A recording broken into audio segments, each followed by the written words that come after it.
온갖 검사를 다 해봤지만 원인을 찾지 못했고, 그래서 이제 양방에서는 상세불명의 땡땡땡 이렇게 진단을 받으시거나 마지막으로는 이제 정신건강의학과 진료를 받아보세요 라는 그런 말씀을 들으신 경우가 신체화 증상에 해당되시는 경우가 제일 많거든요.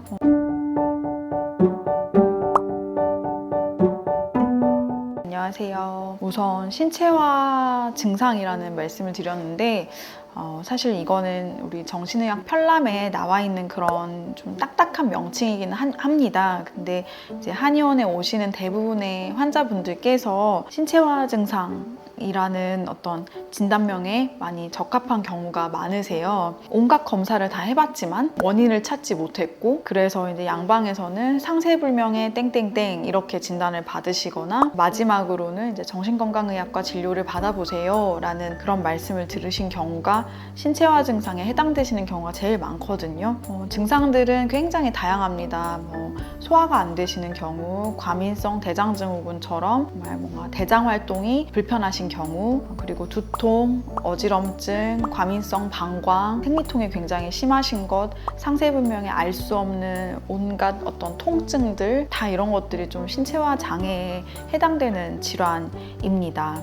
근데 이제 포인트가 있다면, 다른 곳에서 원인을 발견하지 못해서 답답한데 사람들은 꾀병이라고 생각할지 모르겠지만 스스로는 굉장히 통증을 다 고스란히 느끼고 있는, 그리고 그 괴로움을 다 느끼고 있는, 그래서 그 증상이 실체인 그런 질환군을 의미합니다. 대부분 한의원에 오시는 많은 환자분들이 이 카테고리에 속해 있는 경우가 많으신데요. 제가 보고 있는 어지럼증 환자분들도 시민성 어지럼증이다 이런 말씀 들으시는 경우 있으시고, 원인을 뚜렷이 찾지 못한 그런 전체적인 걸 카테고리를 신체화 증상이라고, 신체화 장애라고 말씀드릴 수 있겠습니다.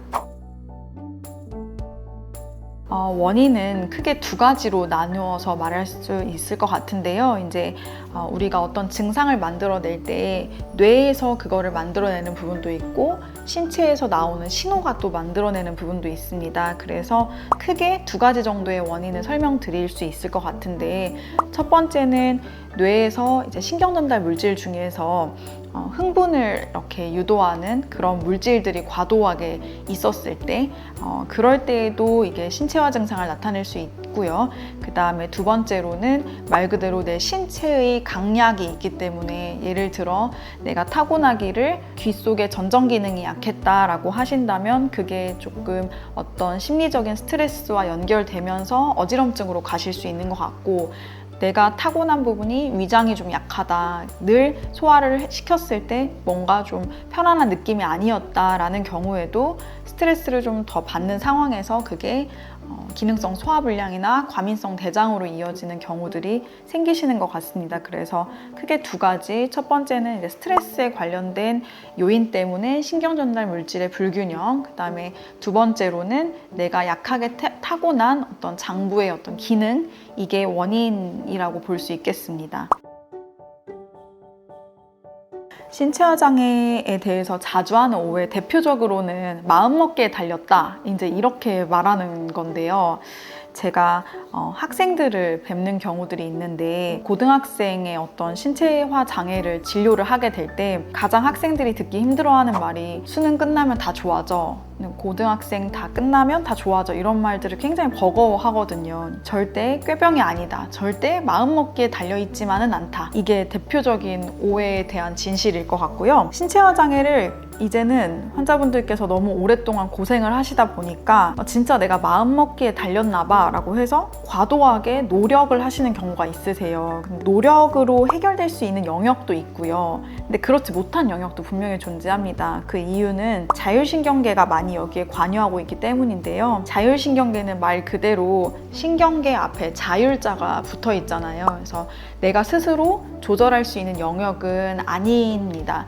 물론 이제 호흡이나 여러 가지 것들을 좀 조정할 수 있는 부분도 있지만, 자율신경계의 조절 능력 자체는 그냥 몸에서 항상성을 유지하려고 알아서 되고 있는 영역이기 때문에, 내가 뭔가 노력을 하고 마음먹기에 달려서 이걸 조절한다고 다 되는 것 또한 아니다라고 말씀드릴 수 있을 것 같아요.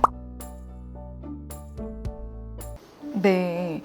한의학적으로는 우선 가장 이 신체화 증상을 다룰 수 있는 강점 중에 하나는요, 심신일여라고 하는 개념이 있습니다. 그게 몸과 마음을 하나로 본다라고 하는 한의학적인 어떤 치료관이거든요. 몸이 아픈 거를 몸만의 문제로 보지 않는다는 거, 또한 마음이 아픈 거를 마음의 문제로만 보지 않는다는 거입니다. 그래서 몸과 마음이 연결되어 있다고 하는 게 한의학적으로는 오랫동안 그렇게 보고 치료를 해오고 있고요. 그래서 이제 어떻게 하냐라고 한다면, 마음을 안정시키는 데 있어 사실 몸에 대한 개입이 전 중요하다고 보고, 몸은 자율신경계로 많이 영향을 주고 받기 때문에 최대한 자율신경계를 안정시킬 수 있는 여러 가지 치료법을 합니다. 그게 침치료도 자율신경계 안정에 굉장히 효과적이고요. 필요하다면 이제 한약물 치료도 자율신경계를 안정시키는 역할을 하고, 그다음에 척추를 교정시키는 그런 치료들도 나도 모르게 몸이 계속 긴장되고 좀 릴렉스하지 못하는 부분들을 이완시키는 효과가 있습니다. 그래서 우선 몸의 긴장을 여러 차원에서 풀어낸다라고 이해하시면 좋을 것 같고요. 그 다음에 몸과 마음이 연결되어 있어서 마음을 또 릴렉스할 수 있고 또 스트레스에 좀 회복하실 수 있게 하는 것들이 굉장히 중요해서, 이제 저 같은 경우는 한방신경정신과 전문의이기도 하고 이쪽 진료를 계속 해오고 있는 사람으로서 이제 마음을 어떻게 다룰 것인가, 이 부분에 대해서도 치료할 때마다 항상 고민을 합니다. 마음이라고 하는 건 결국 내가 어떻게 일하고 어떻게 쉬고 이런 균형을 잘 잡을 수 있게끔 해야 건강할 수 있다고 보는데요. 마음에 대한 이야기도 좀 치료할 때 심리적으로 다루게 되고, 몸에 대한 이야기도 다루면서 그 둘 간의 연결이 자유롭게 편안하게 잘 될 수 있게끔 치료하는 게 이제 신체화 장애를 좀 치료하는 전반적인 이야기이기는 합니다. 그리고 조금 더 질환별로 나눈다면 이제 기능성 소화불량이라든지 과민성 대장은 또 장이나 위를 좋게 만드는 그런 치료들, 과민성 방광은 또 소변 보는 기능을 또 좋게 만드는 그런 부분들, 두통 어지러움증은 또 전정 기능이나 어떤 편두통과 관련된 신경 전달 물질을 좀 균형 맞추는 그런 진료들, 다 이제 질환군에 따라서는 각각 나뉘어서 환자분에게 맞게 치료가 들어가게 돼요.